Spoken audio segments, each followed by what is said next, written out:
প্রত্যেক মানুষ এটাই চান যে তিনি যেন ধনবান হন, আর্থিক অবস্থা তার ভালো থাকে, ওনার বাড়িতে লক্ষ্মীর আগমন হয়। কিন্তু সেটা হবে কি করে, সেটাই হলো প্রশ্ন। কেউ বলেন যে যদি পরিশ্রম করো তাহলে ধন অর্জন সম্ভব, কেউ বলেন যে যদি বিদ্যা লাভ হয় তবেই ধন অর্জন সম্ভব, কেউ বলেন যে যদি বলশালী হও তবেই সম্পন্ন থাকবে। ভালো কথা, যদি তাই হয়ে থাকে, তবে দিনমজুর সারা দিন পরিশ্রম করেন, তিনি কেন ধনী হন না? অনেকজন বিদ্বান মানুষ আছেন এই সংসারে, তারা কেন ধনবান হন না? অনেক সংখ্যক বলশালী ব্যক্তি আছেন, তাদের কাছে ধন নেই কেন? তাদের কেন ধনের অভাব হয়? আবার এমনও কিছু মানুষ আছেন যারা পরিশ্রম করেন, তারা দিনমজুর, কিন্তু তারা ধন অর্জন করতে পারেন। কিছু বিদ্বান ব্যক্তি আছেন যাদের কাছে অধিক মাত্রায় ধন রয়েছে, কয়েকজন বলশালী ব্যক্তি রয়েছেন যাদের কাছে। অনেক সময় আপনি কোনো ব্যক্তিকে এটা বলতে শুনবেন যে আমি আমার নিজের উপরে গর্ব করি, আমি নিজেকে নিয়ে গর্ব করি, আমি খুব ভালোভাবে আমার মা বাবার সেবা করি, ওনাদের আমি সবসময় সুখী রাখি, ওনাদের আমি একটা বাড়ি দিয়েছি, সকল সুখ সুবিধা দিয়েছি, ওনাদের জীবনে প্রত্যেক জিনিস দিয়েছি আর দেব যা তাদের প্রয়োজন। এবার আমাকে বলুন যে আপনি কে হন? আপনি হলেন সেই বীজ যা আপনার মাতা পিতা রোপণ করেছেন। আপনার মা বাবাই আপনাকে এই সংসারে জন্ম দিয়েছেন। এবার এইসব কথার কি তাৎপর্য? এই হলো সেই ব্যক্তির দৃষ্টিভঙ্গি। এবার দেখা যাক এই প্রকৃতি আমাদের কি শেখায়। কখনো কোনো গাছকে দেখবেন, যখন সেই গাছে ফল আসে, সে মালিকে এটা বলে না যে দেখো আমি তোমাকে ফল খেতে দিচ্ছি, কারণ ও জানে যে এটা হলো সেই মালির পরিস্থিতি। এই সংসারে আপনার সব থেকে বড় বন্ধু কে? কেউ বলবেন ছোটবেলার বন্ধুরা, কেউ বলবেন মাতা পিতা, কেউ বলবেন ঈশ্বর। এবারে বলুন যে এই সংসারে আপনার সব থেকে বড় শত্রু কে? কেউ বলবে আপনার বিরোধী, সেই ব্যক্তি যে আপনাকে হিংসে করে, বা আপনার নিজের অহংকার। আমি বলবো যে এই সংসারে আপনার সব থেকে বড় বন্ধু হলো আপনার নিজের মন। এই চঞ্চল মনকে যদি আপনি নিয়ন্ত্রণ করতে শিখতে পারেন, তাহলে এর থেকে বড় বন্ধু এই সংসারে আপনি কোথাও পাবেন না। সেখানেই যদি এই মন আপনাকে বশ করে ফেলে, তাহলে সংসারে এর থেকে বড় শত্রুও আপনি কোথাও পাবেন না। প্রথমে এই মনকে নিয়ন্ত্রণ করতে শিখে যান, আর তখন এই মন প্রসন্ন হয়ে বলবে।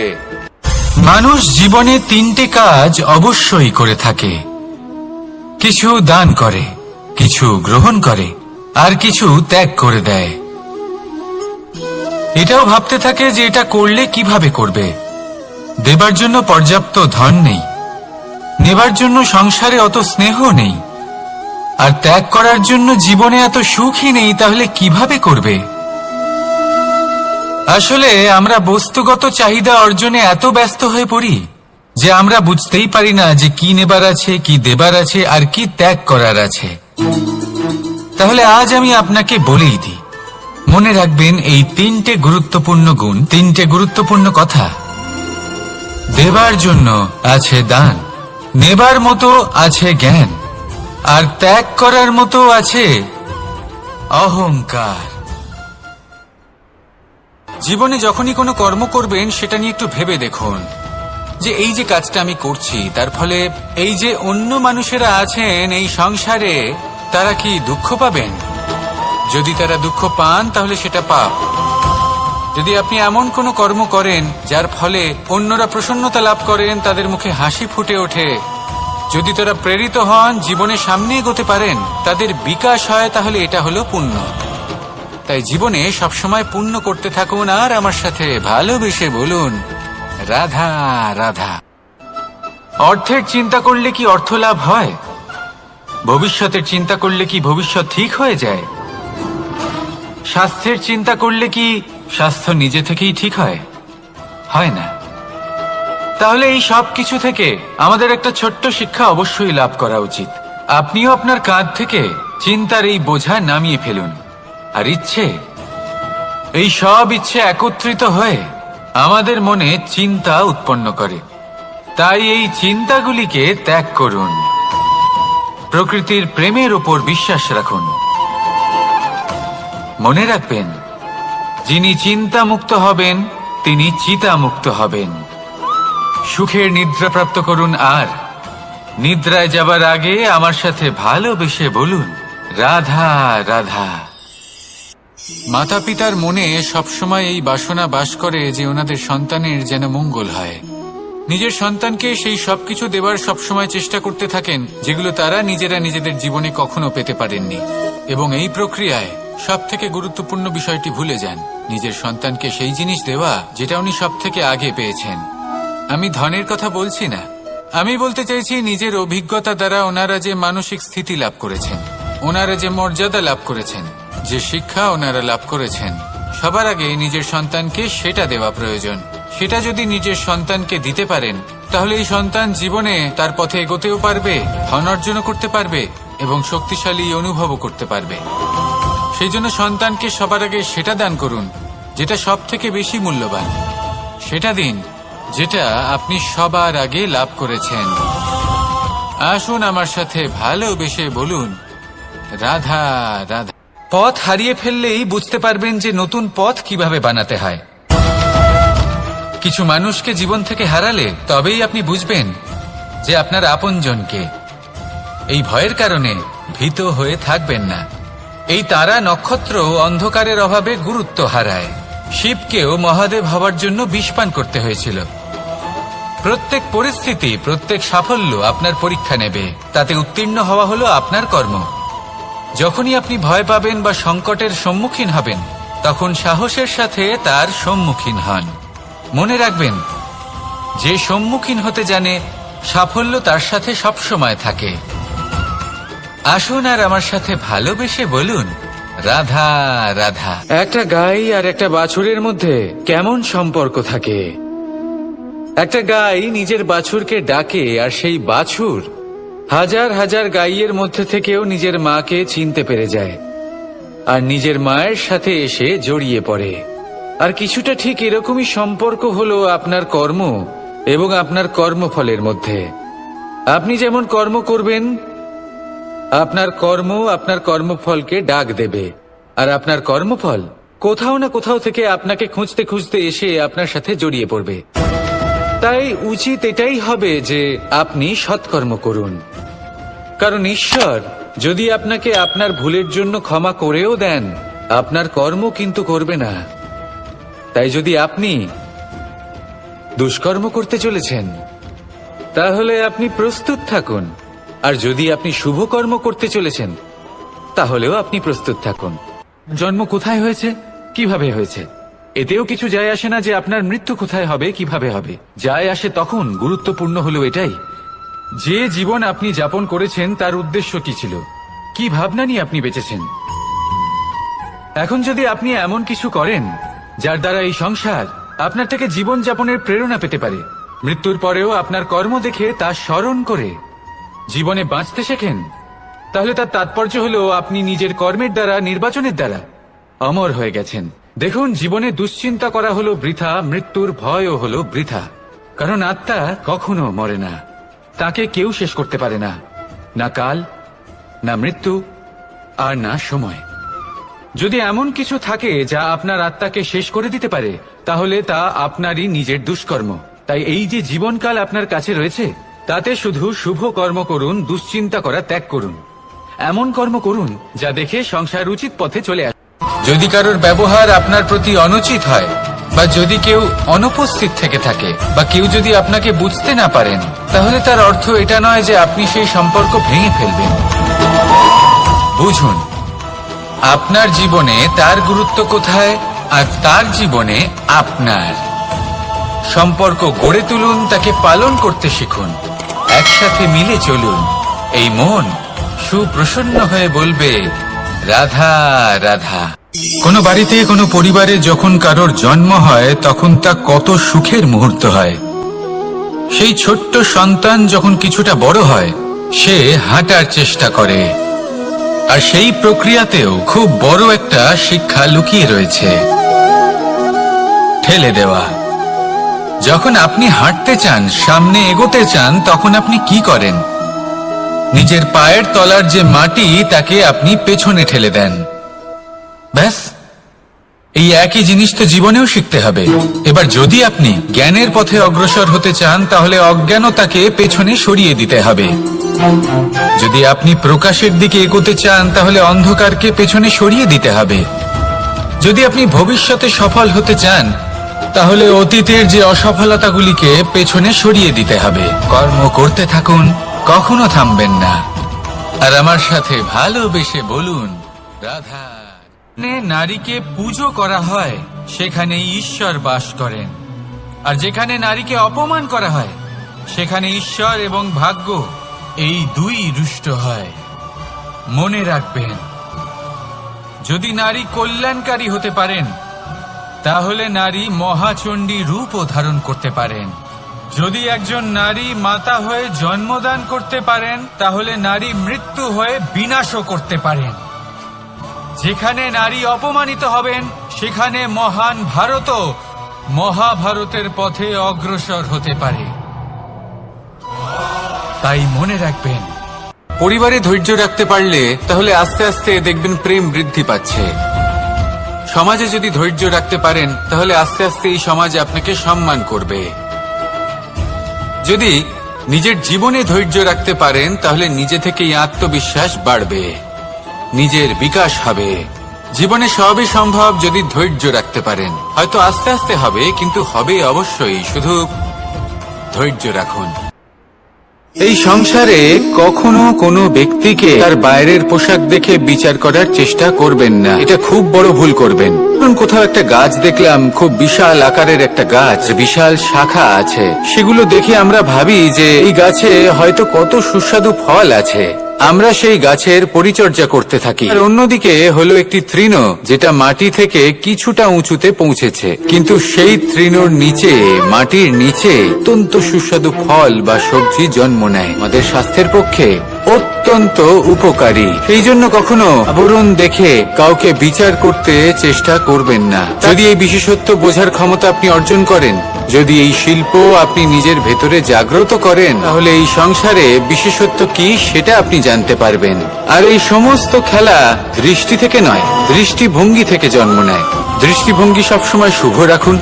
আর আমার সাথে ভালোবেসে বলুন, রাধা রাধা।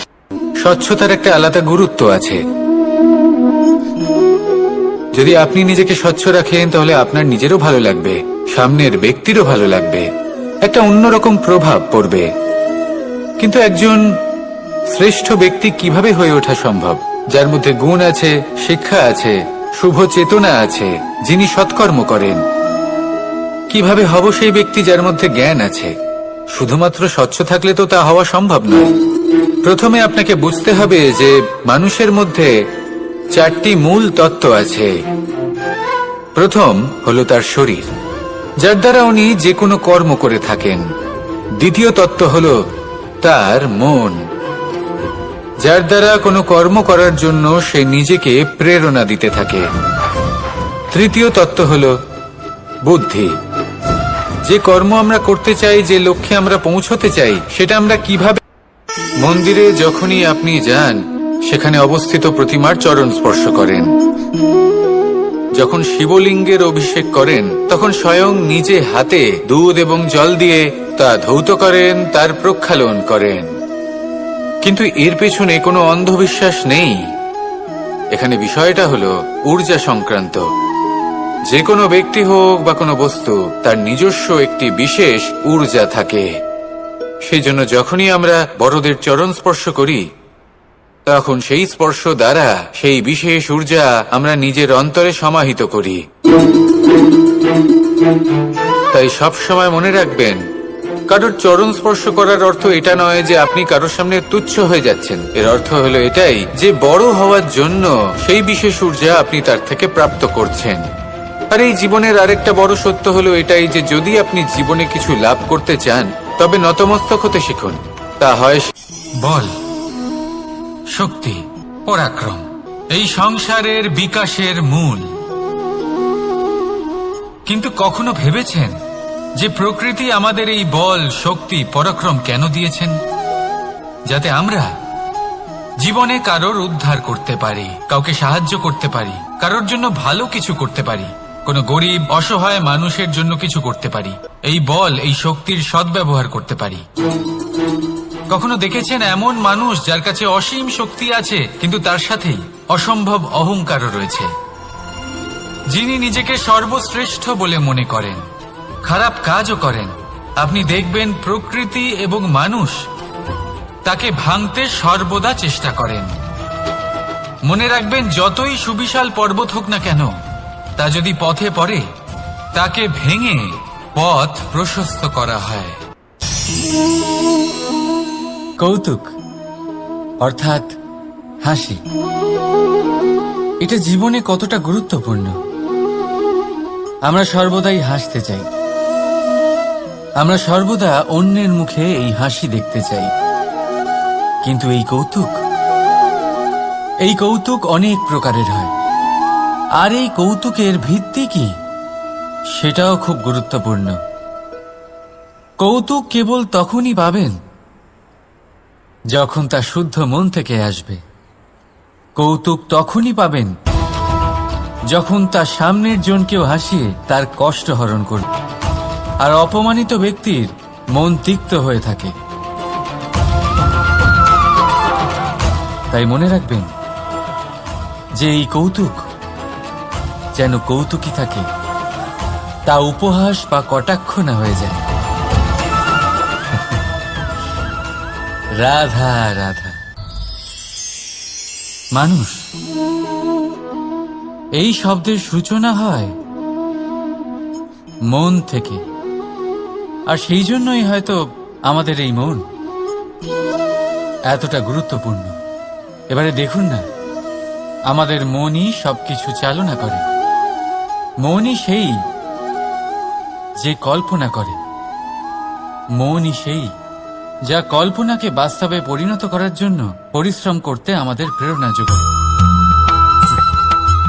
মনই সেই যা লোভের জালে জড়িয়ে পড়ে।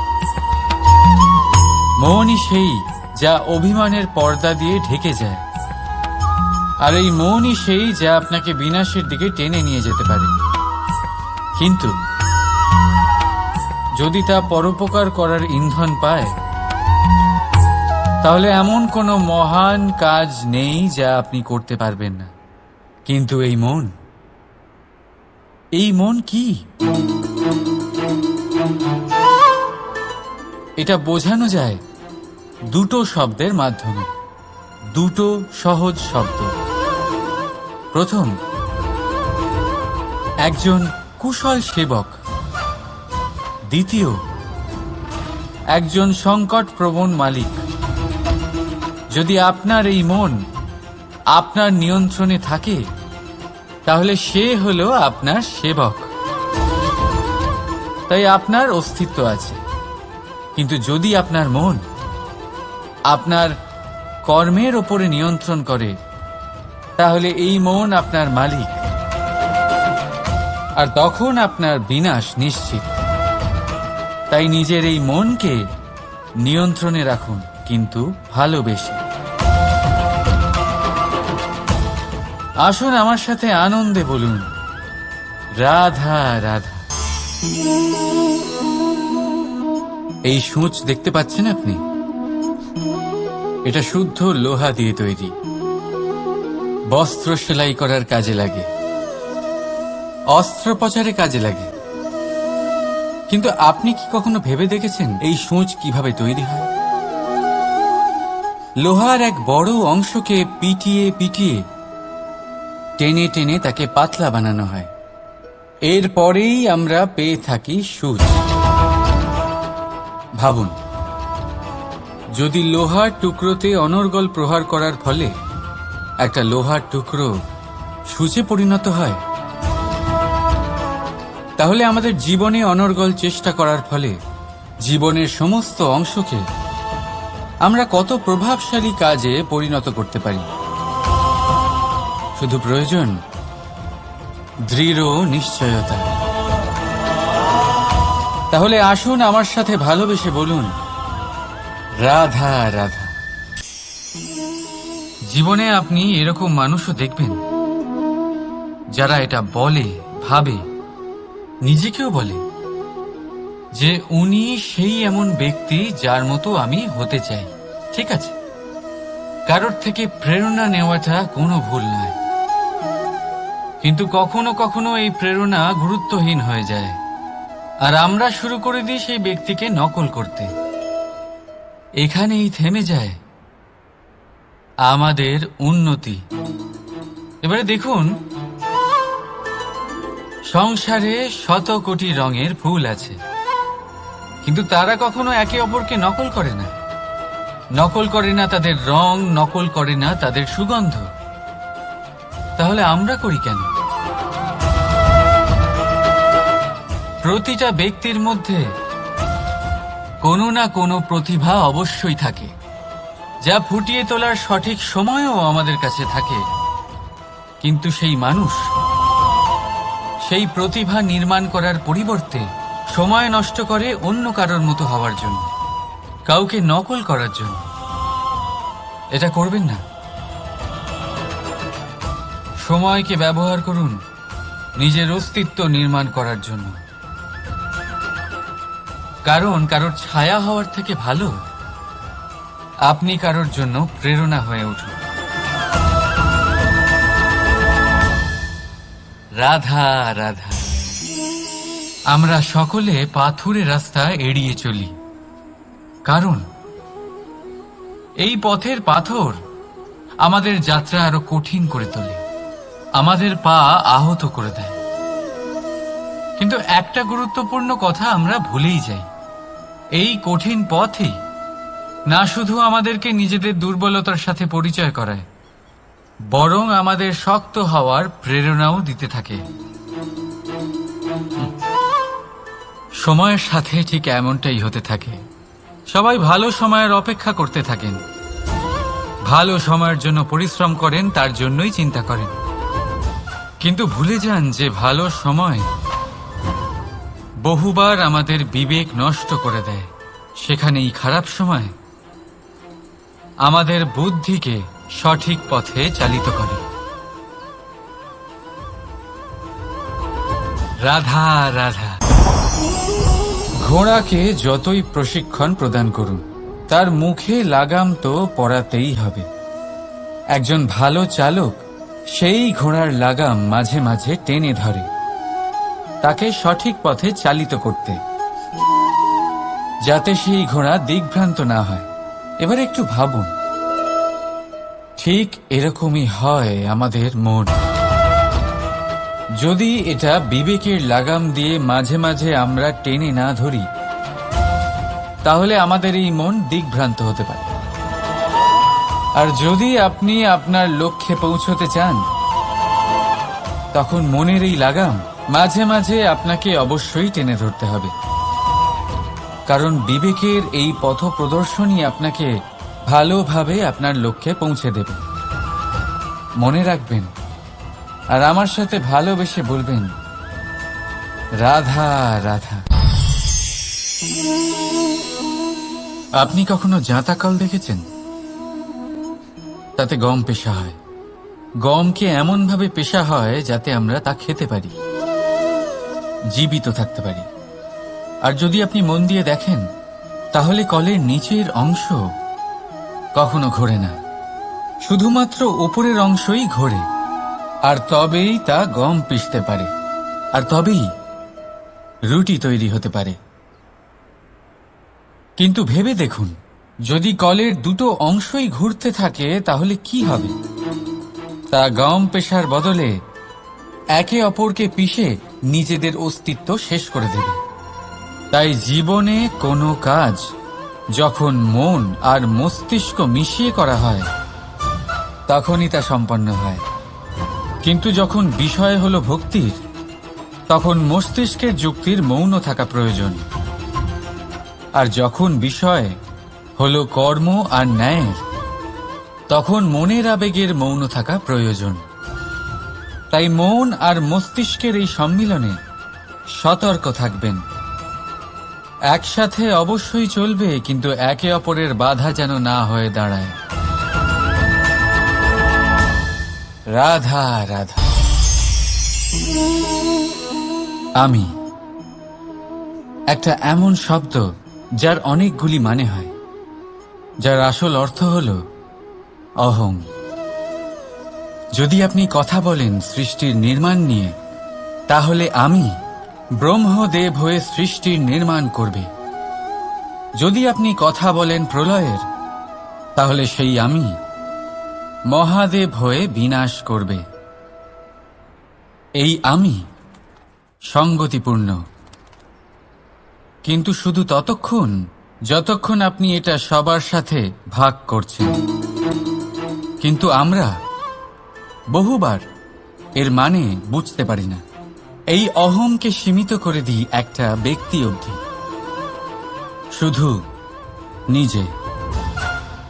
আর তখনই জেগে ওঠে অহংকার, যাতে প্রাধান্য পায় শুধুমাত্র আমি, আমরা নয়। আর একজন ব্যক্তি একা না উৎপাদন করতে পারে আর না করতে পারে সৃজন। এবারে দেখুন, বৃষ্টির এক ফোঁটা, তারও অস্তিত্ব আছে, কিন্তু তা ধরিত্রীতে পড়লেই সমাপ্ত হয়ে যায়। কিন্তু যখন ফোঁটাগুলি একসাথে পড়ে, তখন শুরু হয় বর্ষা, আর তখনই তৈরি হয় ধারা। রাধা রাধা। বলুন, কি দেখতে পাচ্ছেন আপনি? আমার হাতের এই সাদা বস্ত্র, নাকি এতে লেগে থাকা এই কালো দাগ? এবারে সত্যি কথা বলতে কি, আপনার নজর সবার আগে এই কালো দাগের ওপরে গেছে। ঠিক আছে, এমনই তো হয়। ভীষণ কম মানুষ থাকেন যারা ভাবেন কোনো ব্যক্তি ভীষণ পরিশ্রম করে এই বস্ত্র ধুয়েছেন, এটা শুকিয়েছেন। বেশিরভাগ মানুষের নজর যায় এই দাগের উপরে, ভাবেন যে এটা কি করে লাগলো। কিছুটা এরকমই হয় আমাদের ব্যক্তিত্বের সাথে। আমাদের শুভ কর্মের ওপরে আমাদের একটা খারাপ কর্ম ভারী মনে হয়। এবারে ভাবুন, যদি আমি চন্দ্রের কথা বলি, তাহলে তার শীতল আলো দেখার পূর্বে তার কলঙ্ক লক্ষ্য করেন, সেই চাঁদে লেগে থাকা কালো দাগ দেখে নেন। সেই জন্যই বিশেষ করে যারা শুধুমাত্র শুভ চিন্তা করেন আর উপকারী কর্ম যারা করেন, তাদের আমি বলবো সাবধানে থাকবেন। কারণ আপনার একটা খারাপ কর্ম চিরকালের জন্য উদাহরণ হয়ে দাঁড়াবে। রাধা রাধা। এই লক্ষ্য আসলে কি? এই লক্ষ্য তাই যা আমরা পেতে চাই। এই সংসারে সুখী কে হয়? সুখী সেই যে তার লক্ষ্য পেয়ে গেছে। দুঃখী কে হয়? দুঃখী সেই যে তার লক্ষ্য এখনো পায়নি। এবারে প্রশ্ন এখন এটাই যে লক্ষ্য সবাই পেতে চায়, লক্ষ্য পাওয়ার জন্য সবাই প্রাণপণ চেষ্টাও করে, তাহলে সবাই তাদের লক্ষ্যে পৌঁছতে পারে না কেন? ঠিক আছে, কোথাও না কোথাও কিছু না কিছু কমতি থেকেই যায়, যাই বাধা থাক। আজকে আমি আপনাকে একটা উপায় বলবো এই লক্ষ্য পাওয়ার জন্য। একটা কাগজ নিন, তাতে একটা চিহ্ন বানান, সেটাই হবে আপনার লক্ষ্য।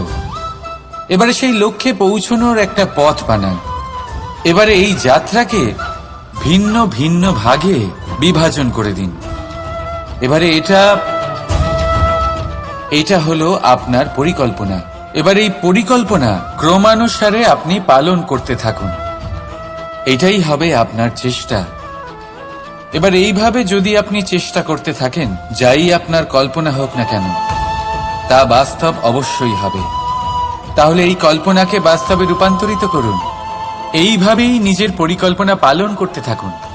আপনার যাই কল্পনা থাকুক বা যাই লক্ষ্য থাকুক, তা বাস্তবে পরিণত হয়ে আপনার হাতে অবশ্যই আসবে।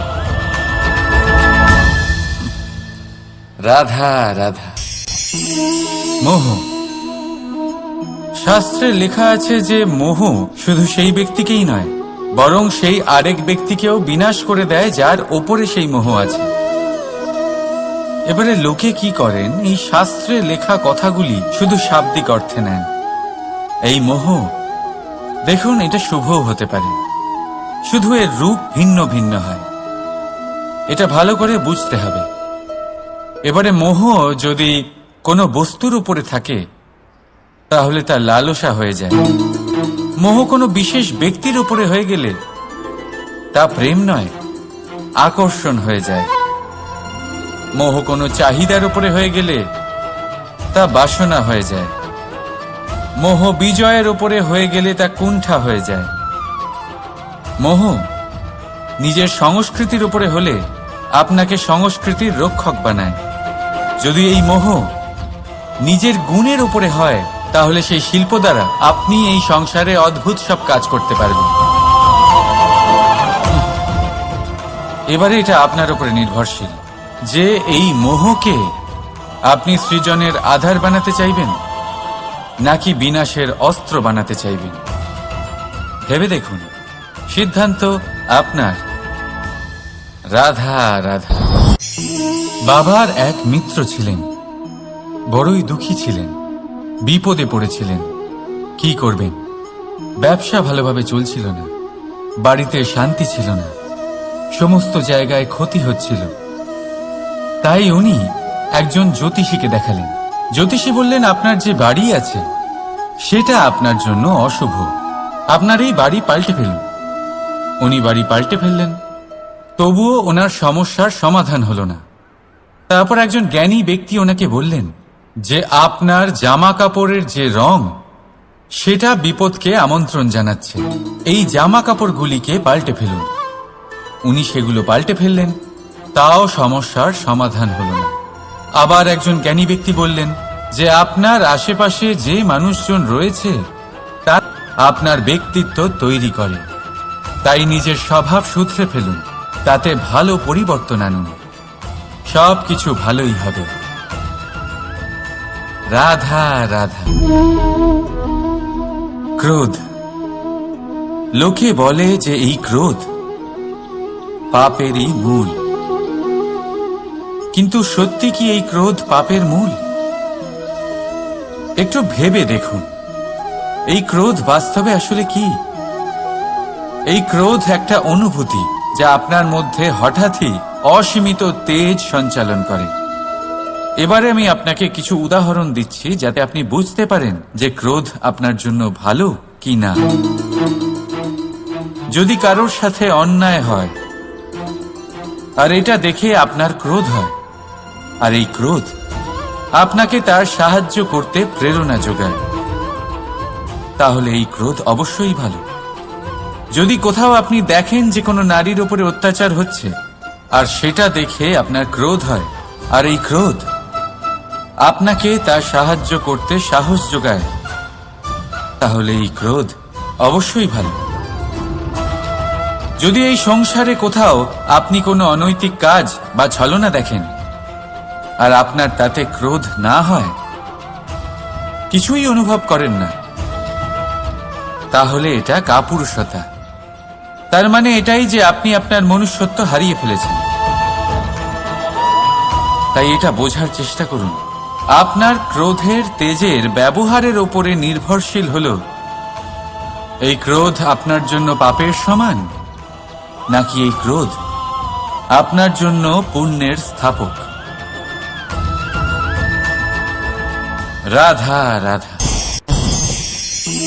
অভিমান, আত্মসম্মান, অহংকার, দেখতে গেলে এই তিনটি শব্দ ভিন্ন ভিন্ন, কিন্তু এর মূল আধার একই, আত্মসম্মান।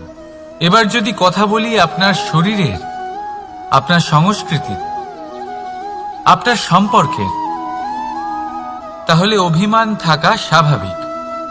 এবার যদি কথা বলি আপনার ব্যক্তিত্ব নিয়ে, আপনার আদর্শ নিয়ে, আপনার বিচারধারা নিয়ে, তাহলে আত্মসম্মান হলো একটা গুণ।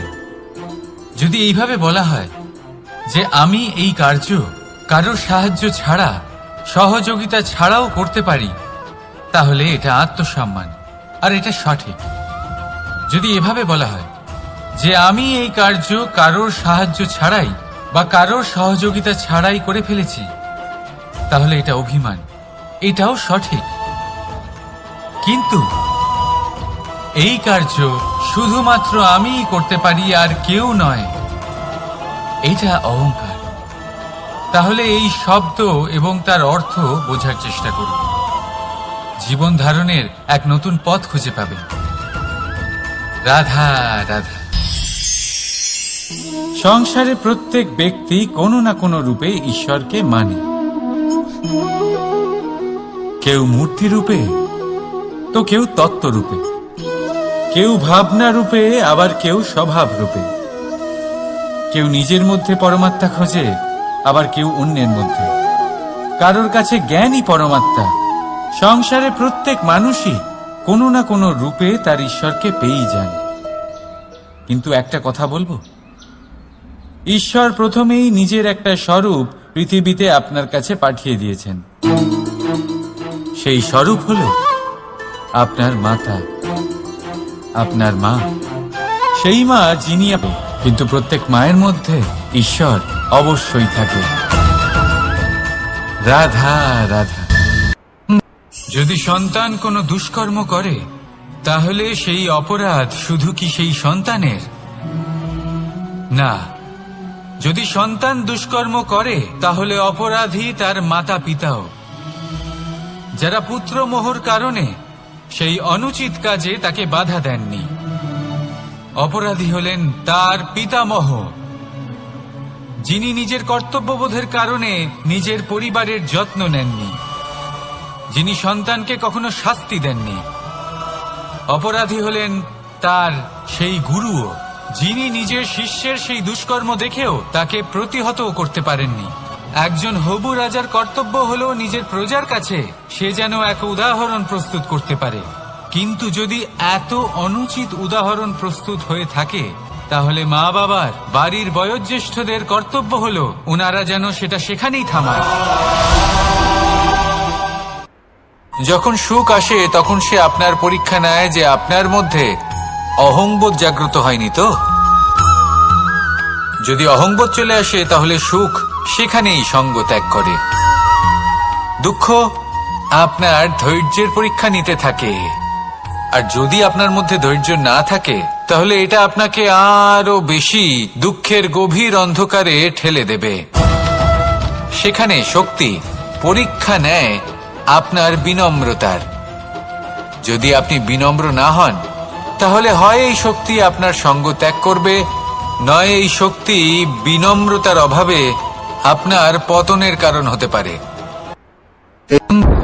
এই সংসারের একটা নিয়ম আছে, বা বলতে পারেন লোকে তাই বলে, যে শক্তিশালী হয় সে শক্তিহীনকে নত করে দেয়।